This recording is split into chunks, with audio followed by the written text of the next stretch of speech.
Thanks so much for listening to this episode of Boobies and Newbies. You can follow us at Boobies Podcast on both Instagram and Twitter. And if you'd like to support the podcast and get a little extra bonus Boobies content every month, you can support us on Patreon at Boobies Podcast. And now a super special shout out to our March Patreon supporters: Natalie Medved, My Worst Date Podcast, Becky Feldman from Too Stupid to Live Podcast, Michelle Jace, Jessen from Smart Women Read Romance Podcast, The Cutaways Podcast, Tristan Lamb, Jocelyn Fowler, AJ Cabrera, aka The Snack Czar, Heather Toth, and Kristen Springer. Thank you guys so much for your support. Now let's get this mother started.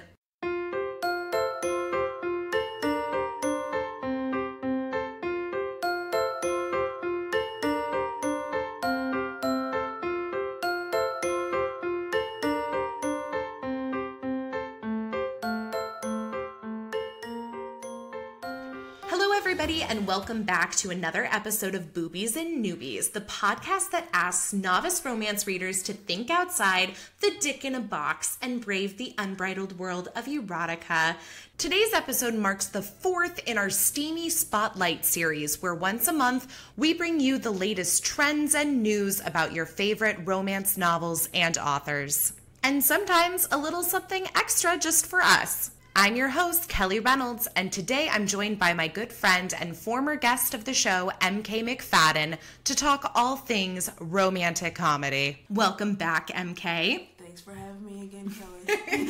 I say welcome back because a couple months back, MK guested on the show, and we discussed Alyssa Cole's Once Ghosted, Twice Shy. So if you haven't listened to that episode yet, I would definitely recommend checking it out, as well as Alyssa's other work, because as MK and I can agree on, she's awesome. MK and I are both huge fans of romantic comedy films. I write romantic comedy films. She inhales watching romantic comedy films. It's very weird. I do not write romantic comedies, but I love a romantic comedy. Right. In fact, we talked about this briefly on our episode, Once Ghosted, Twice Shy. But MK is a writer who loves to read nonfiction, watch rom-coms, and then write science fiction. So she's got, her hands in all the different honeypots. I'm very eclectic that way. Yeah. But I think it's good. I really do.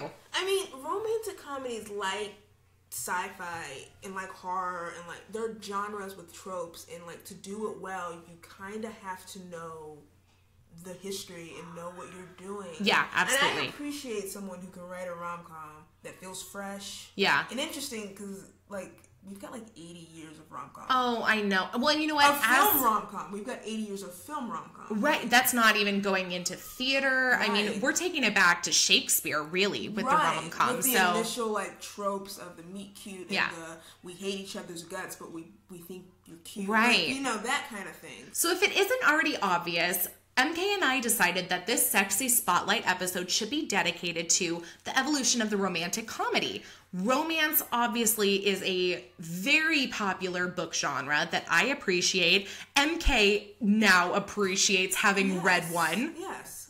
And you've decided too that you must read more, yes? I must read more. Excellent. And so, as fans of the romance genre and as fans of the romantic comedy, there's obviously going to be a ton of overlap. We've made comparisons on this show before to romantic comedy in TV shows, in movies, even in Broadway shows. So, I mean, obviously romantic comedy has evolved over time. We've seen so many different movies, TV shows, plays, Broadway musicals. I feel like we've even seen it across different platforms like music and podcasts and it's you texting me. Yes. I should just turn the sound off. That's the real issue. So I guess the best way to start is maybe not at the very beginning because hell, we'd be here forever, but just a quick look at where the genre has come from, where it is now, and maybe where it's going in the future, or at least where we hope it might be going in the future. Okay. So let's take it all the way back. What are some of your earliest memories of romantic comedies? I mean, the first ones, that dropped to mind when I was younger would be like the Meg Ryan. So anything with Meg Ryan, Sleepless in Seattle. This is obviously an indicator of the fact that we were raised in the 90s. Right. So You Got Mail, like Meg Ryan was the queen of rom-coms. Yes. When I first got into film, the first one I saw would be It Happened One Night. Oh, God. So if you're talking about, like, chronologically, like, taking it back to, you know, not the beginning, but far back, I think It Happened One Night is actually a fantastic one to talk about. It's one of the best movies ever made. Yes. And I feel like if you love romantic comedies, you need to see it. 1934, Claudette Colbert, Clark Gable ended up winning 5 Oscars. Mm-hmm. And this was one of the first years of the Oscars. Yeah, won all the acting categories, won Best Picture, and it deserves it because, I mean, we have the initial film trope of, you know, opposites attract, where these two people are adversaries, and over the course of this movie, they get to know each other, become friends, and then eventually become romantic partners. Well, you know what? One of the things I remember, and I haven't watched It Happened One Night in a while now. I haven't either. But one of the things that always stood out to me from watching it is that there's actually this moment where Claudette Colbert is the one to pursue him. Like, she's the one saying, you know, not literally, but take me in the hay. Yeah, like, kind come of, over here. Here, I'm here, I want you. And I feel like it was so ahead of its time. I mean, there's that signature scene that a lot of people remember that'll pop up in, you know, games like Seen It, where you'll have the clip of a movie where she pulls up her skirt to show off her ankles. And to get the car to stop when they're hitchhiking. And it's definitely one of those things where you're like, oh, this is interesting. This isn't something I would have expected from a movie of that time. Well, it's pre-Hays Code.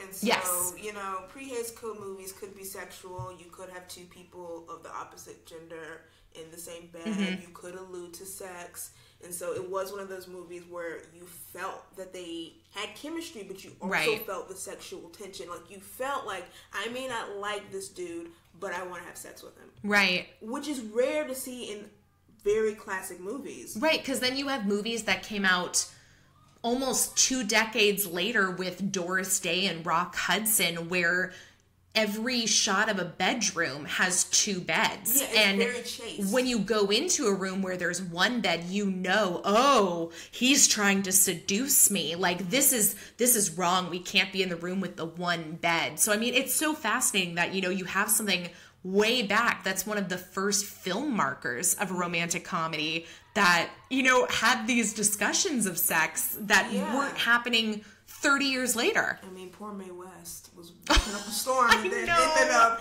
out of work because of the Hays Code. I mean, I love the Hays Code. I did a thesis on it. So it's a fascinating part of film history. But that one definitely I would also always recommend to people. Oh, absolutely. For their first rom-com. Like, if you want to see a rom-com that still works. Yeah.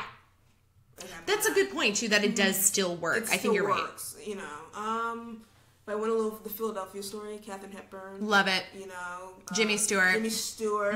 Yep. You know, that one is very good. It's, you know, rich upper crust woman getting married, ex comes back. Yeah. I want you, baby, I want you back, you know. Again, it does seem, it's interesting because both of those movies that you've mentioned seem like stories and characters that I would expect today, but that they were having in the 30s, 40s, 50s that you wouldn't necessarily associate with that time, especially with what was going on in America at that time. So it's interesting. I mean, romantic comedies for me, like, they were very interesting in classic Hollywood because they were a viable, you know, money-making machine. Like, people wanted to see people fall in love, so they could be... Now we have Netflix for that. Right, now we have Netflix. Yeah. They could push the boundaries, they could try things, they could have people, and, you know, also, it wasn't like back then, you didn't get stuck playing that character. That's true. You know, you could be in a romantic comedy and next year you could be in a biopic and people would be like, yes, of course. Well, because then it was still based on the studio system, right? Where you had your contract with the studio, so you had to make whatever the fuck they told you to make. Right. You know, you would be in, like, I think, who am I thinking? I want to say Grace Kelly, but, you know, she would be in something, you know, historical, and then the next year she'd be in a romantic comedy. Right. Or, you know, you'd be in some kind of swashbuckling pirate thing, and then the next time you'd be dancing with, you know, you'd be dancing on a chorus line. Like, they just kind of put you where they wanted to put you. Right. And so you got to see really good actors pretend to be in love. Yeah. As opposed to now where a lot of people do romantic comedies and you can tell they're getting started in their career. Right. Well, we were talking about this earlier before we started recording that, of course, I should have recorded the entire discussion we had about the upcoming Oscars, Screen Actor Guild Awards, how MK is a firm believer that the Golden Globes don't matter a lick. The voting committee is too small. Yeah. You're asking people who are not in the industry to judge the industry, which is weird. It'd be the equivalent of me voting in the Grammys. Like, everyone sounds great. Everyone's pretty. Good job, you guys. You all win. Everyone's the winner. Right. As opposed to, me as a writer judging a writer. But specifically, we were talking about Bradley Cooper. And that was one, I know we're making a huge jump from the 40s to Bradley Cooper. So we'll bring it back, but it was funny that we talked about that because it made me think of what you said about the studio system in that you had these great actors playing roles and you weren't locked in. I mean, we're seeing somebody like Bradley Cooper now playing these roles that are so dramatic and he's directing. And we were talking about this that do you remember him when he was in The Hangover? Do you remember him when he was the dick boyfriend in Wedding Crashers? He was Rachel McAdams' douche boyfriend in Wedding Crashers when they put the eye drops in. You cheered because you knew he was going to be throwing up the whole night. I mean, and I remember seeing him in a couple other ones. Another one was Matthew McConaughey. He has changed his image so much in the last few years. First of all, Matthew McConaughey is a great romantic comedy leading man. He was. Because you can tell he's having fun. Yeah, and for real. You can tell he's having fun. And so, I can believe him in, How to Lose a Guy in 10 Days. I can believe him in in The Wedding Planner. Because love that one. I do love The Wedding Planner. That's one of my favorites, honestly. I mean, I don't love that J-Lo is not playing a Latina, but I don't care. I don't care. Right. Like, I know it's wrong, and, her father's characterization is so wrong, but, Whoa. We'll get to that. We're not to the 90s, 2000s just yet. They have, Matthew McConaughey was having fun. Katharine Hepburn was having fun. She has fun in Bringing Up Baby. She has fun in The Philadelphia Story. When you have good actors in these movies and they treat the material with respect, you can enjoy yourself. No, that's a good point. So far, regardless of Bradley Cooper and Matthew McConaughey, so far the movies we've touched on for the most part, we're still in the era of black and white at this point, right? Yes. So let's bring it forward a little bit to when color enters the picture. I mean, that was the most racist thing I've ever said. Not where black people were invented. But when you could see red and blue on screen. Yikes. Yes. Gosh, I have not seen many 60s and 70s rom-coms because when you think of 60s and 70s, I think of Doris Day. Doris Day, Rock Hudson is the 60s. And honestly, I do have a few of them on DVD. I'm a big fan of Pillow Talk. That's one of my favorites. Pillow Talk is very cute. When I think 70s, I always think of gritty, Saturday Night Fever. And that was the big, Well, in 70s, I took a film class in college that the 70s were a big switch for film because it was during Vietnam. It was, there was a lot going on in the world that wasn't really what people wanted to see. So there wasn't a lot of it happening. But Pillow Talk is a good one. Yeah. I mean, Rock Hudson and Doris Day had such good chemistry. They really did. They enjoyed being in each other's presence. Yeah. So although when you get the backstory on his real life being in the closet. That's why they enjoyed being in each other's presence. Yeah, exactly. They enjoyed each other's company, not so much, macking on each other. But when I think of romantic stories, I think of movie musicals. Yes. Movie musicals in the 60s were really where you got your romantic It's true. fans, It's true. Yeah. What's one of the first ones? This is one that was big to me in childhood and still, and I feel as an adult, I've appreciated the love story aspect to it even more, is The Sound of Music. I was thinking that one exactly. When you're a kid, you really just think of, her spinning in a grassy field with all you're all the kids, and them all saying they sing and they jump in the lake and they swim and she makes them clothes out of curtains. But then you really do understand, and that's such a love story where it's almost I respect you so much as a person that I'm falling in love with. When you were a kid, didn't you think Captain Von Trapp was such a douche? You're oh my god, this guy is the worst. He's so mean to his kids. He's with this awful woman that clearly wants him for his money. But first of all, I'm pretty sure Chaperone Trap was dealing with post-traumatic stress disorder. So that's yeah. A. Like, we didn't have a name for that back then. So A. B, you know, his wife died. And right. He's got all those kids. So probably, add some more stress. Right, he's so stressed. And, like, Maria's the first person who, like, looks at him like, you don't get to take out your angst on everyone else in the room. Like, get yourself together. So he respects her so much where it's like, oh, she's telling me how it is. And then she learns to respect him because it's like, he doesn't hate his children. Right. He's just so overwhelmed. Right. That he doesn't know how to show them that he loves them. It's a weirdly story full of love, but like romantic love isn't the first thing. Yeah, no, that's a good point. That it's, because I really do feel like that both of them in any, especially in the situation they're in with, you know, what's going on with the Nazis in Austria, the Nazis. They would both put the kids ahead of them or the relationship. Like, you definitely get the sense that they would put the kids first, for sure. Yeah, I mean, it's a very grown-up love story. It is. Where it's like, we love each other, of course, and we want to be married, and we want to have a life, but if it comes down to you taking these kids and running, and I stay behind and I don't make it, that's what we're doing.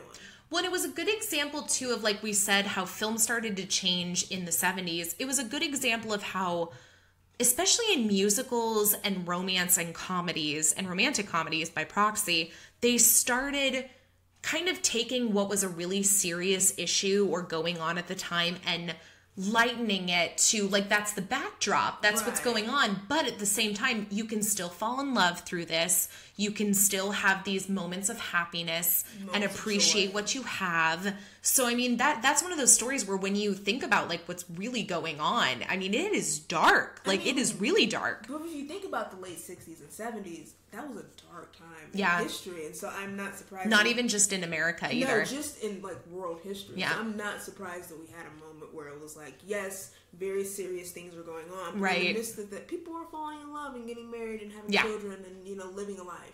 Now, this is obviously not the case for every romantic comedy or musical comedy, like, because you have something like, and granted, I love this musical, The Music Man, but you have something where they're highlighting a very specific part of the country in the early 1900s. Yeah. But isn't it, it's made in the 50s or 60s? Yeah, it's very much like, we're talking about the 50s and 60s. Right. This lens of 50 years ago. So yeah. It's safe. Yeah, but you're right. So the musical comedy is definitely a place where you would find romance, for sure. Like, not just in the 60s and 70s, too, but throughout musical comedy history. Yeah, I mean, I think they just took, like, the precedence in that time in film, because it was like, look, we're not about to make people just chuckle and stuff. Like, we're going to get music and love and jokes, because it's either that or we're going to talk about, you know, prostitution.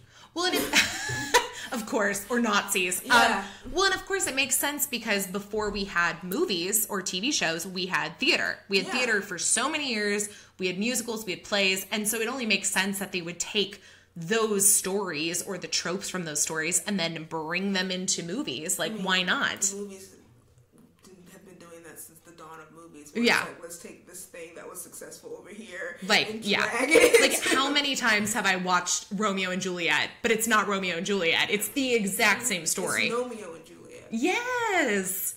What a great love story. No. That's one of my favorite rom-coms, Romeo and Juliet. You know, no. No, Mio. That's right. Okay, so we've gotten through the 60s, 70s. We've highlighted the musical comedy. Yes. What's next? How about we get into the 80s? I mean, we definitely have, maybe, actually that's probably 70s too, is you have the entrance of like more realistic rom-coms like Woody Allen. Yes, I've seen like one Woody Allen movie. Okay. Is it because it's Woody Allen? Yes. It's because it's Woody Allen, and like Woody Allen doesn't speak to me as That's a fine. filmmaker, and so yes, but you do have your neurotic leading man, and you have your cerebral, like, what is love exactly? Should we have romantic love? Like, why do we care about romantic love type of movies? Right. You know, I've been loved before. It's trash. Yeah, Annie Hall is the late 70s, so 77. So we're getting sort of these things where it's like, why would we care about love anyway? Which makes sense with the time, too. It's kind of this existential thing of like, oh, we're just here for a little bit. Like, what's the point? Right, what's the point? Why can't we? And then it ties into sort of like the hippie, counterculture of like, right, love should be free, right? And like, monogamy is people stupid. sleeping around, dating multiple partners. Which is fine, yeah, it's all consensual, and we've all agreed to that. Of course. So, I mean, let's get to the fun part, because, I mean, for us, I feel like romantic comedy really started in the 90s, at least for our lives. I was going to say the big resurgence was like late 80s, early 90s, where started becoming like a viable thing again. Well, and because for 80s, and I mean, obviously neither of us were alive in the 80s, but I think a big part of growing up in the 90s and early 2000s was also kind of revisiting the 80s, and especially, I mean, the movies that I would think of when I think of the 80s are the Brat Pack movies. Yeah. So you've got 16 Candles, Pretty in Pink, because it was not only like a romantic comedy, but it was a romantic comedy about teenagers. Kids, teens that you're like this, especially if you're in the late 90s, early 2000s, and we were, born in the early 90s, that could be you. This is my age group. Like it was refreshing to see rom-coms with people in your age range. And it was like rom-coms with people who are really trying to figure out what they want in romance. So it's like, I'm falling in love, but I don't really know what I want out of love. Yeah, absolutely. Or I'm falling in love, but my hormones are all over the place. So is this love? Yeah. Which is funny because obviously, I don't know what it is about the 80s. The worst fucking decade ever in terms of fashion, like everything. Everything was wrong. But everyone is so nostalgic for the 80s because I feel like we're at that point now where we're having a lot of these teen romance comedies that are coming out, and it's just the 80s all over again. Like, it really is. Well, I feel like a lot of those people who grew up the first time with that stuff being shown are now in positions of power to make those movies. So they want to make stuff they've seen. Interesting. And so they're, we're getting we're not even just getting like romantic comedy from the 80s. We're getting like science fiction from the 80s. Oh, yeah. We're getting dramas from the 80s. Yeah. Like, we're getting stuff that feels so 80s. Blade Runner 8. But I'm not seeing a remake of Moonstruck. But like Moonstruck is so good because like Cher is great in it. What an interesting one to choose too. But Moonstruck is interesting because Moonstruck is about adults. Yes. And it's very much like, I love you, but I know our love is not going to fix you. You have to fix you. Yeah. And I am not going to try and fix you. Moonstruck and the other one that I think of that reminds me of Moonstruck is While You Were Sleeping. Yes. Because it's not just about the couple, it's also about the family. And the ramifications of this couple. Yes. How you affect them, how the family, because Moonstruck has this really interesting side storyline with her father and how he's been having an affair, and her mother realizes it and basically tells him to stop it.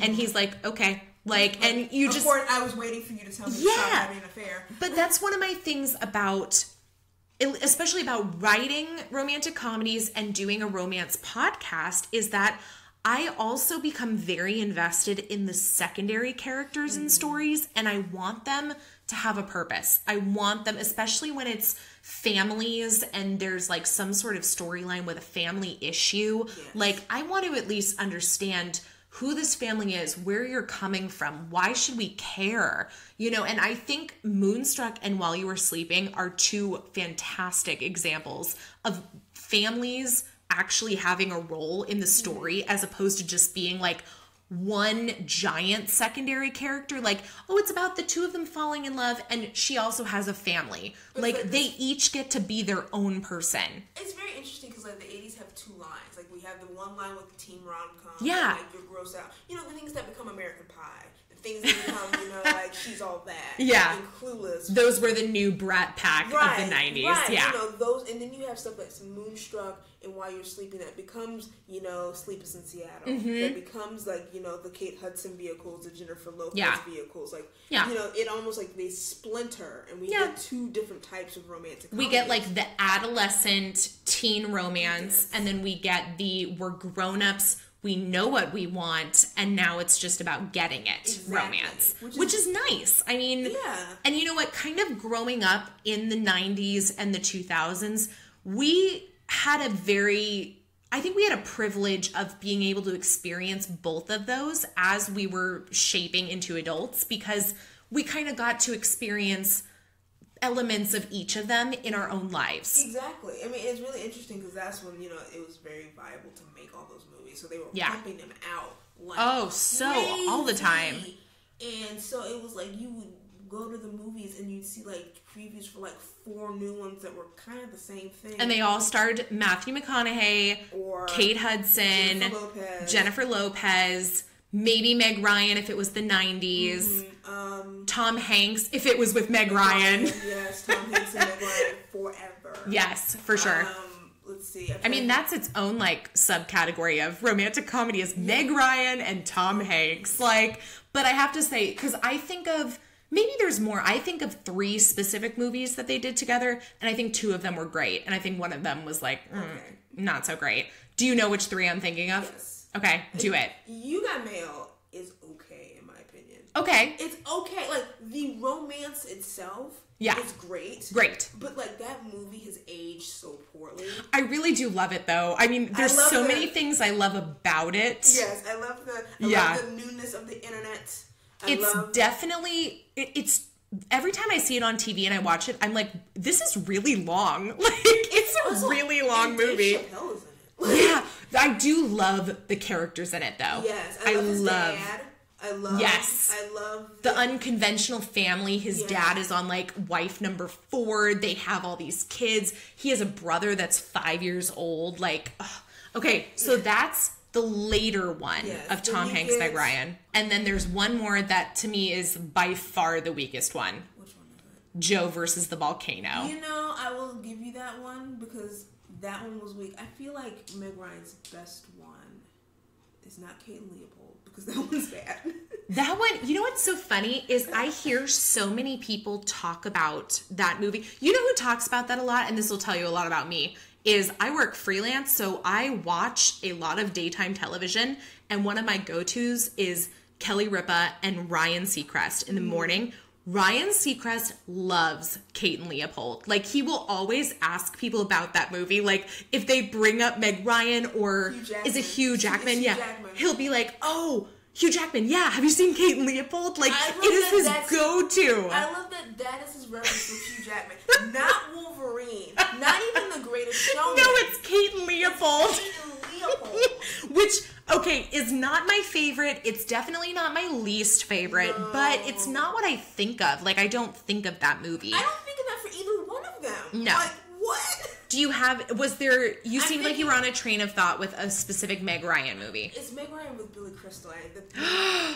Oh. I'm like blanking on the name. When Harry Met Sally. Thank you. When Harry Met Sally, I feel like is the quintessential, that era, that is the best romantic comedy made in that era. Okay, so we'll talk more about When Harry Met Sally because I can tell you that MK and I are going to share our top 5 list. We're going to give you our top 5 favorite romantic comedies, and spoiler alert, When Harry Met Sally is on mine, for sure. I think it's my 6. Like, it's like right under my top. That's fine. That's fine. We will get to that. Last thing I want to talk about before we talk about our top 5s are romantic comedies today. What's going on? Are they in jeopardy? How have they changed? And the first thing I wanted to say was I actually recently, this was one of the reasons I wanted to talk about this with you, other than the fact that I knew you're a huge fan of the genre, was I saw somebody publish an infographic recently where it was the types of movies that people are specifically going to the theater to see. And romance and comedy, they were separate, by the way. That's interesting. Yeah, I don't think they had... So now you're lumping romantic dramas in with romantic right. comedies to talk about romance movies but so general. Romances were one of the lowest rated genres on the list. Comedies, surprisingly, weren't much higher. Like, so I was surprised to see that the majority of movies that people are going to see in theaters today are sci-fi, fantasy, thriller, and horror. That all makes sense. Yeah, and it totally does. And so it also kind of ties into the fact that, and we can talk about this, romance and romantic comedies aren't disappearing completely, but I think they're finding a new wave and they're finding new way to watch it. Yeah, a new platform. And so I feel like that's why we've seen a lot popping up on Netflix, especially. I mean, there's been a few, I think, that have popped up on Hulu and Amazon, but Netflix has been kind of cornering the market lately. Netflix is kind of like, people want this. Yeah. I think part of it is because, you know, we've lost the mid-range movie that goes to theater. So we get these indies or we get these, you know, blockbusters. And B, I think romantic comedies are now being rolled into bigger movies. So it's like, it's a sci-fi movie. But there's also romantic comedy elements, you know. Or like every action movie these days is like an action, but there's also this romance that's happening. And except for Mission Impossible Fallout, which I appreciate. Yeah. And you know what? That's a whole other discussion, because I could talk about the Mission Impossible movies for hours. That movie is insane. Okay, we won't get into it. Anyway.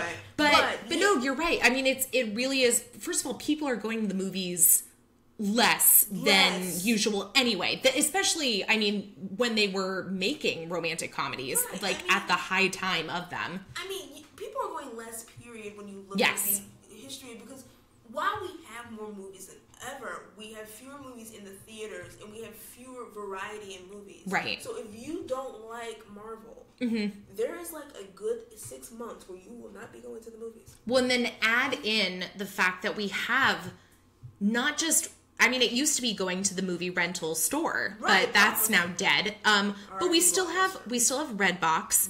We now have Netflix, Hulu, Amazon. You know, every streaming platform. YouTube is on the bandwagon. Facebook is on the bandwagon. Yeah, like streaming movies for free. I mean, it's when you have it accessible to you in your home for free. I mean, technically, it's not free unless you steal the password from your friend, which many of us do, or you sit through commercials. Yeah, that it's so much easier to watch a movie, because if people are going to continue to create content, regardless of the genre, and, you know, people want to act, people want to direct, it's not going to end. No, they need to have a place to put it. Why am I going to leave my house if I can watch, you know, Set It Up at home? Why would I mean, I would have seen Set It Up in a theater. Like, Set It Up was cute. I would have too, yeah. But, like, it was kind of like, oh, this is so dope, because I can watch this at my house. So here's what's interesting about what you said about Set It Up, is I feel like in the last year and a half, we've seen this reemergence of the romantic comedy, but it's been in streaming, with the exception of Crazy Rich Asians. Yes, which I feel like had, you know, book steam, all Asian cast. I mean, great content, great characters, great team that made it. It's an amazing movie, because like, it came off of a best-selling book. Yeah. You know, you have so it had a little bit of it had a built-in audience. You have the book audience. You also have people who want to see diversity and representation. Right. So you have that. People are, I'm just going to go see that in general. But besides that, I feel like all the romantic comedies I've seen as of late have been through streaming services, and mostly Netflix. And so Netflix has really just taken that area and said, like, it's ours. Well, and with those movies, so the ones that come to mind immediately are Set It Up, To All the Boys I've Loved. Which I still need to see. Oh, really? Okay, shoot, I wanted to talk about that one, but I won't. You can spoil it. And then there's been a few more, like, teen ones, like The Kissing Booth. Dumplin' just came out on Netflix recently. I heard it was cute. It is. And a lot of them are coming from books turned to movies. I mean, no surprise. I mean, when you know that there's an audience and somebody's bought something, we work in film and television. We know that means that you have an audience. IP is king. Yeah. If you have a built-in audience with something, you have a better chance of getting something made. Absolutely. Versus, I made this thing that no one's ever heard of. Right. It's all about the money. I've worked in development. When you read a script or you read a book and they ask you, is this something we should consider adapting? You're not thinking about how great it is. You're not thinking about the diversity of the cast. You're thinking about, is this something we could make money on? Like, that is number one. It's like 1 through 5. Yeah.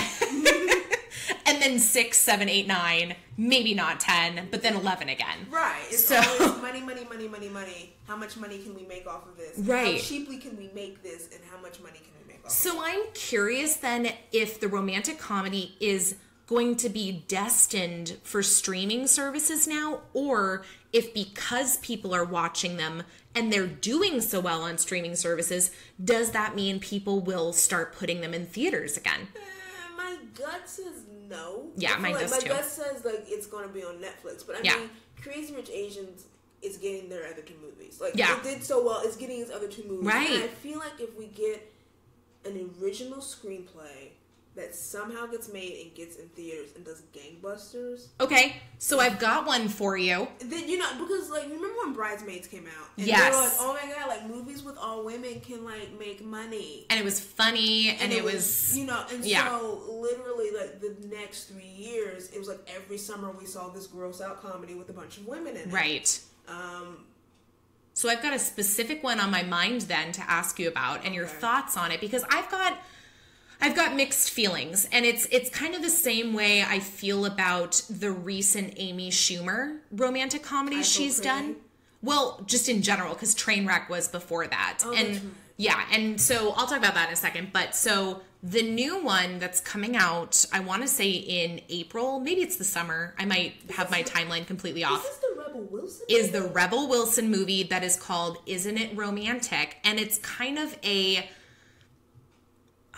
It's like an anti-romantic comedy. So I'm trying to figure out how to perceive that movie. Because Isn't It Romantic, if you've seen the previews for, Rebel Wilson is Rebel Wilson, and she has this, you know, average life, and she gets knocked unconscious one night and wakes up in a romantic comedy. And PG-13 one, let's be clear. I did think that was actually funny that she points that out, because she tries to say fuck and it won't come out of her mouth. They keep doing the whole pan to the curtains with her having sex with Liam Hemsworth. Yes, and it never works out. Which like I did appreciate as someone who knows MPAA history. Yes. You know, it was like, this is a really film-specific joke. Right. But so I'm wondering, because one of my least favorite tropes that I've seen in... I feel like just romantic comedies that we saw recently in the Amy Schumer I Feel Pretty, and kind of seems like a thing in this one too, I hope they don't take it that way, is the woman who like has to have, not even a woman, because it happens in Shallow Hal too, is like they have to be knocked on the head, or something has to happen where, oh my gosh, I can finally realize how beautiful I am. Or like, how inner beauty is more important than outer beauty. Yeah, it's one of my least favorite tropes, and I'm hoping that that's not going to happen. And here's my thing is, as a plus-size woman, it usually only happens to plus-size characters. It's very true. So I love that they are creating roles for plus-size women and men in romances and romantic comedies, but... I feel like it's not something that we even have to talk about. Like, why can't somebody in a movie just be 200 pounds? Why can't somebody in a movie just be black? Like, do we have to specifically say, oh, it's so hard for me to be this size? It's weird, because it's one of those things where it's like, I like when we talk about people not being thin white people. Yeah. But I want that character to be written like, this is not a thin white person, but this does not control every aspect of their life. Yeah. I can tell when a character was not written for a person of color, but the person of color is playing this character. Right. But I can also tell when a character was written as a person of color, but we never talk about their race. Okay. As opposed to, like, we specify their race in the script. Right. Yeah, this person okay. was written as Pakistani, you know, but... their Pakistani heritage is not the only thing that's going on in their life. So if anything, this romantic is not talking about Rebel Wilson as a plus-size woman, but it's talking about Rebel Wilson as the fact that she doesn't care about her appearance. Right. That's okay. And she doesn't take pride in who she is. Yeah. And so she wakes up, and it's like, through this process, she learns to love herself. Because it's like, look. And I feel like that's what it's leaning towards, as opposed to the Amy Schumer movie. Yeah. Because that definitely was a harsh criticism of that movie. But for this one... what's it called? Isn't it romantic? For this one, I feel like that hasn't been a part of the previews. And I also feel like Rebel Wilson has never really made movies or starred in roles where she says things like that. Like, it never has seemed like a part of her character. So I appreciate that. I mean, this movie, for me, felt very scary movie. Yeah, exactly. I hope that's what it is. I hope it is the scary movie of comedies. I don't know. I don't know if I'm going to see that Rebel Wilson movie, to be quite honest with you. Why not? It looks like a one-note joke. Yeah, like it'd be funny the first time, but then it's like, oh, but we have another hour and 30 minutes to go, sort of thing. Like, I feel like they've ruined That's fair. Like the whole trailer, like 90% of it is like her in romantic comedy land. So I'm like, what is the joke? Like, what is like? Oh, you know, she's wandering around. She's got a stereotypical gay friend. Her friend is singing with Priyanka Chopra. Like, that's gonna get old after like 20 to 30 minutes. Right. Like, what else are we gonna do? Right. Yeah. So it's like, what does she have to do to get out of this? That's always my question with situations like this is like, even in something like Pleasantville, which I don't think you would call a romantic comedy, but love it. But in a movie like that where you're transported to like another world, they're trying to get out. There is like let's try to get out, and then it's okay, well, let's try to appreciate. So I'm wondering if it's going to be the same kind of journey where she learns like, okay, what if this is my reality? What if I choose to make this my reality? Right. Is she going to lean into it? Or it's like, I kind of know where it's going. Right. So I'm interested. I'm like, are you going to surprise me? Yeah. I think it's one that I'm going to see if I go with like a group of my girlfriends on like a Friday night. And so you're going to be surrounded by a lot of people in the theater laughing. But I don't know. We'll see. We'll see about that one. I'm eagerly anticipating the reviews. Yeah. I don't think people review romantic comedies correctly, but I'm very interested to see what they what they harp on. Yeah. So that being said, let us go ahead and talk about our top fives. And we're going to say our top 5 favorite. I mean, do you want to do top 5 favorite romantic comedies of all time? Because that is broad city. Okay. It's broad as hell. Okay. Well, I mean, I'll say let's go for it. And you know what? I will start this by saying that this is not, I don't think, on my top 5, but I will say that I think you have to see To All the Boys I've Loved Before. Okay. Because it is so amazing. Claudia, have you seen it? I love that movie. She hasn't seen it. It's still on my list. Should we watch it tonight? I'll watch it again. We could watch it tonight. I would totally watch it again. But it's so refreshing because it's like a teen romance, but not the typical like teen romance like comedy, like you stick my dick in a pie. It's not. Oh my gosh! I remember seeing American Pie and just being so confused. Which was definitely a whole other thing going on, because we definitely, from American Pie, I feel like things got a lot more graphic when it came to romantic comedies. Well, it's like they leaned into the comedy. Yeah, exactly. They leaned hard. And I think the reason they did that is because they didn't think the romance was strong enough in a lot of stories. So, I mean, I'm a big fan of a lot of the early Judd Apatow movies, but at the same time, I have that perspective of movies like Knocked Up and maybe not Forgetting Sarah Marshall, because I do like that one a lot. I do like Forgetting Sarah Marshall a lot. Yeah. I do. I haven't seen it in years, but I remember loving it. But so Knocked Up is like the first one I think of when I think of the Judd Apatows, is like, it was very heavily focused on the comedy aspect of it, because I feel like the relationship faltered a lot between the two of them. Like, let's be real. If they got married in that movie. Yikes. They got divorced. Yeah. The kid was not in school by the time For sure. Like, For sure. The kid was 4 and they were already divorced. Okay, well then let's tackle this. Let's do our top 5. Are you going to go in a specific order? No, these are in no particular order. Okay. I can never really rank movies. That's fine. It's very hard for me to rank movies. Okay, you kick it off. Okay, so top 5 at this moment in 2019. Yes. This is subject to change. Internet, don't yell at me. I would definitely say It Happened One Night. Okay, absolutely fair. Yes, Philadelphia Story. Good one. Bringing Up Baby. I feel like Bringing Up Baby leans into the comedy in a way where it's like, this is still a romantic story, but let's look at the comedy of romance. Bringing Up Baby is one that I watched as a kid, and I have not watched as an adult. I still haven't. And I think I would like it more now, because it's one of those ones where I know everybody tells me it's so good, and I'm like, I don't remember loving it. I watched it, I think, when I was like 17, and then I watched it again when I was like 24. Got it. And it's so interesting because as an adult and you've had more experiences,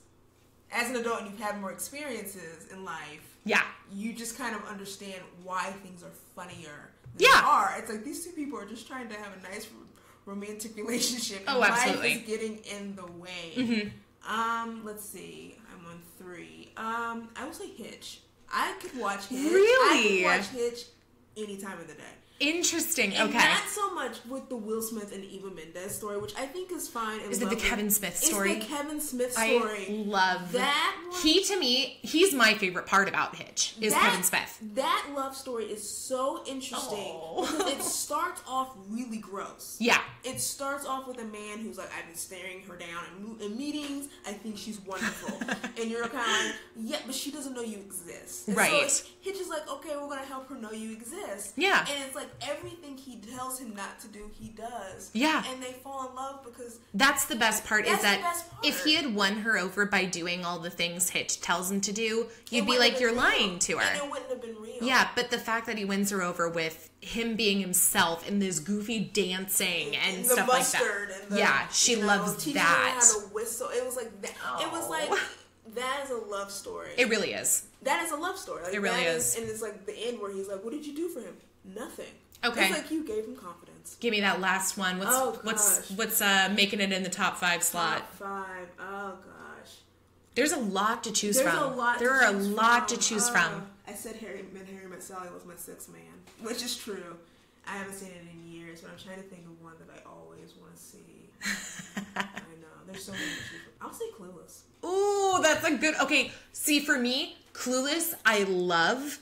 It would not make it on my, like, romantic comedy list. Like, it would make it on my comedy list. I say, because it's Emma. So yes. It's such an old trope. Oh, for sure. Matchmaker, the meddling. It's so old, but it's like, it's still fresh and it still works. And I feel like there's so many different romantic stories going on. You have, Dion and Murray, which is like a lived-in couple where they're, you feel that they're in love with each other. Yeah. They're like, they're Dion and Murray. Like, you never really and then you have wonderfully clueless Brittany Murphy, R.I.P. Right. Oh, God, she was fantastic. You have that. You have Cher with Paul Rudd. Yes. And I also love that they do this whole thing where it's like they like each other, but they're not going there. Right. And then we circle back. Right. No, it's good. No, that's a great list. Mm-hmm. So mine are going to be a lot more contemporary than your list. Starting with When Harry Met Sally. Like, I don't like to rank my favorites, but that will probably be my favorite. I just think, to me, I think in the last 30, 40 years, I think it's the best romantic comedy that's been made. You can make that argument. I love this whole argument of like men and women and being friends and having sex and being in a relationship. The supporting characters are also strong. Carrie Fisher, like, they're strong. And Bruno Kirby, both of whom I believe have passed at this point, which is sad. But it's like, they're strong. It's a strong movie from a writing standpoint, from a directing, from an acting standpoint, that happens to be about two people falling in love. I am also a huge fan of Richard Curtis movies. And I know that a lot of people will disagree because they think Richard Curtis makes his female characters especially suffer in his movies, which he does. I mean, that's a man for you. Yeah, and at the same time, though, I really do. I feel like it's less suffering and more of like he has very insecure women and vulnerable women in his stories, which I understand. So I totally get that. So for me, it's more of a which Richard Curtis movie do I select? And it's got to be Four Weddings and a Funeral. I will allow it. I don't love the premise of Four Weddings and a Funeral. No, I don't either. But yeah, it's one of those ones where I thought it was so ahead of its time. Yes. It was so ahead of its time in terms of the relationships that happen, not just between a man and a woman, but also there's two men in the story. There's an affair in the story. I mean, you have all sorts of different types of relationships based out of this friend group. You have the one woman who's been in love with him since, for years, and they don't end up together. That's what I love. I love the anti-romantic comedies. Like, I love it where it's so bad. I like to see people suffer in romantic comedies. I really do. Oh, you're from the love is pain. Well, just because, and it's not that I want everyone to have a tragic ending. It's not like I don't want to spend an hour and a half with two people and them like not end up together. But sometimes those two people aren't meant to be together. So I'm okay if it's not, we get married in the end. Like, I'm okay if it's like we end with, maybe we should go on a date. Like, I don't need it to have this dramatically grand ending in a romance. Mindy Kaling is, I think, making it a show. Yes. So. Yes. And I feel the same way about when I read romance novels, is sometimes I'll think, okay, like, we've seen these two together for a week. Did we need it to end in a proposal? Like, did it have to happen? I'm going to say if they've been together a week, no. Well, and sometimes, though, sometimes you buy into it. Sometimes you do. Sometimes you're like, you know what? They've gone through so much, or like they've talked so much. Like, I totally get it. But I mean, the same can be said for, movies too. So, Four Weddings and a Funeral is one of mine. If it's, I feel like it earns its ending. Yeah.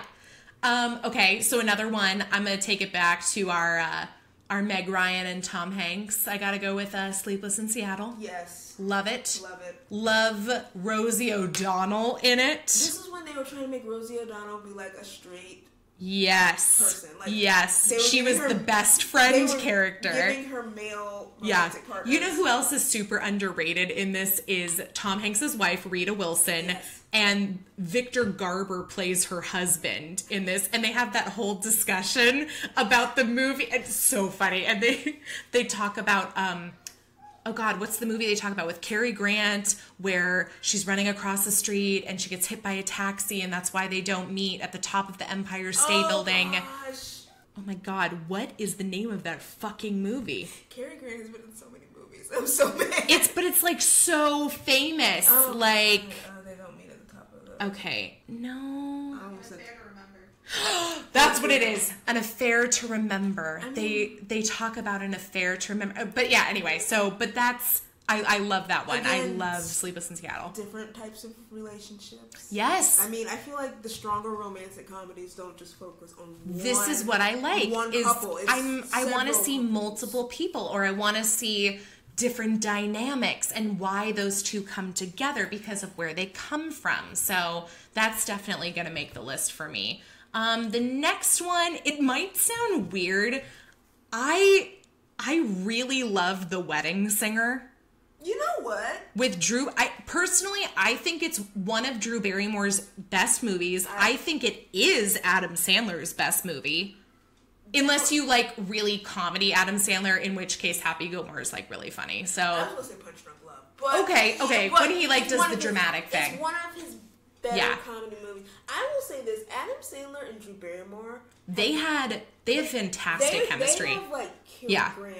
Wedding Singer. They have like old school rom-com couple. Yeah. I mean that 50 First Dates. Yes. Like, which is also, I thought that one was super cute. 50 is adorable. Wedding Singer though is like, first of all, it has a very sentimental place in my heart because it was the first PG-13 movie I ever watched and I was much too young to see it. But he has his Adam Sandler-ness in it, but he's also very charming. Like there's so many sweet, tender moments between the two of them that you just love. And so it's one of my faves. I will agree with you on that. I will definitely say that he's reined in. And when he's reined in just enough, he's likable. He's charming. And if you give him somebody who has good chemistry with him, like Drew Barrymore, Adam Sandler is like really likable. Like he is. It's like you give him somebody who will rein him in and like bounce off of him. Mm-hmm. I don't want him to make all the crap he's making now. He's a joy to watch. Yeah. Like, he was. He was a joy to watch in that movie. He's a joy to watch in 50 First Dates. Yeah. It's been a while since I watched a movie with Adam Sandler, though, and said, oh, you know what's a joy to watch? An Adam Sandler movie. It's just, I don't know. I mean, because I guess everybody wants to make, maybe those were the movies he was making before he decided to do something else. I feel like that was when before he had like control of what he was making. So here I'm in a tough spot for my last spot because we mentioned While You Were Sleeping. I absolutely love that movie. I watch it every Christmas. I usually think of it as a Christmas movie. As opposed to a movie that happens around Christmas. Yeah, exactly. That's how I categorize Die Hard. No, okay. That's a whole other conversation. We could talk about that. But so for me, I'm torn between 500 Days of Summer and Crazy Stupid Love because they're both sort of romantic comedies, but they're both also, I mean, the very beginning of 500 Days of Summer tells you this is a story about love. This is not a love story. Like, they tell you in the very beginning. So it's a tough one for me to like think of, but then at the same time, it's kind of like, isn't it romantic, where you have these tropes playing out without having to say, oh my God, I'm living in a romantic comedy. You have the dance scene, you know, with the UCLA marching band. Like, you have this animated bird flying on screen. Like, so, I mean, there's definitely, it feels like romantic comedy. It just doesn't end like romantic comedy, or does it, depending on how you look at it. I mean, it goes back into your 4 weddings and a funeral thing, where it's like, yes, it doesn't have to have a happily ever after. Yeah, you know, they've loved. There's love. There's romantic love exists in this movie. Therefore, it's a romantic movie. If you want to think about a more, I don't know what you would consider more of a romantic comedy between 500 Days of Summer or Crazy Stupid Love. I guess with Crazy Stupid Love, you kind of have this idea. And I think it's heavily implied that in the end, Steve Carell and Julianne Moore will get back together. It's basically, they're eventually going to get back together. Yeah, theirs is interesting because what I love about that movie is that you have, again, multiple storylines going on, multiple relationships happening, and when they all come together, it's like the best climax in a movie ever. I remember cackling and like howling at that time because it's just I like, what? love it. I love it so much, but that one, I mean, it starts, like, one of the first lines of the movie is, I want a divorce. Like, I mean, it definitely has sort of the backwards falling in love of, you know, but you would like it, obviously, because you love stories about couples that are already in relationships. I love a lived-in couple. Yeah, I mean, lived-in. I would consider Crazy Stupid Love more of a romantic comedy than 500 Days. Comedic elements come from romance. Yeah. You know. That being said, the best one I've seen in recent years has definitely been To All the Boys I've Loved Before. So I've not seen that, so I'll say the best one I've seen is Set It Up. I feel like Set It Up was sneaky in that, it was. You know, you have the couple that we think we're watching fall in love, but in the process we're watching another couple fall in love. Right. Yeah, exactly. And so that was sneaky, and also not just people falling in love with another person, but falling in love with their work, falling in love with their, falling out of love with their job, that kind of thing. It was an all around love story about different types of love. Yeah, absolutely. So there you go. You've got plenty of romantic comedies out there to check out, brought to you by MK and Kelly. Yes, and also just watch it for Lucy Liu. Yeah. Set It Up. Not all of them. I wish there were more with Lucy Liu. I would watch them. More Lucy Liu rom-coms. Yeah, absolutely. We need it. Everyone needs that. That's my presidential pitch for 2020. 2020, MK is bringing you more Lucy Liu rom-coms. That's a platform I can get behind. So we will leave it at that. Thank you guys so much for listening to this Sexy Spotlight episode. If you have an idea or suggestion for a future topic you want us to cover in our Sexy Spotlight series, please feel free to tweet us, DM us, or send us an email at boobiespodcast@gmail.com.